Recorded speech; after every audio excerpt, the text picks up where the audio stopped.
আসসালামু আলাইকুম বন্ধুরা, সবাই কেমন আছেন? আমরা আসছি মেলার ভিতরে কোনাবাড়ি জরুন বাজার হরিণচালা। এখানে অনেক সুন্দর সুন্দর জিনিসপত্র নিয়ে আসছে, তাই আপনাদের মাঝে উপস্থাপন করলাম। সবাই ভিডিওটা লাইক কমেন্ট শেয়ার করবেন। ভিডিওটা কেমন হয়েছে সেটা বলে যাবেন, ভিডিওটা সম্পূর্ণ দেখবেন।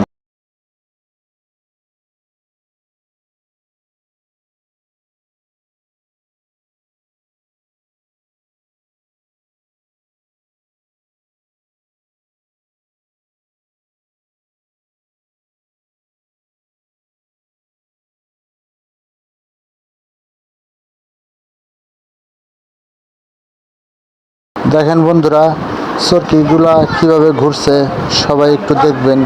আর ভিডিওটা কেমন হয়েছে অবশ্যই অন্যকে দেখার সুযোগ করে দেবেন।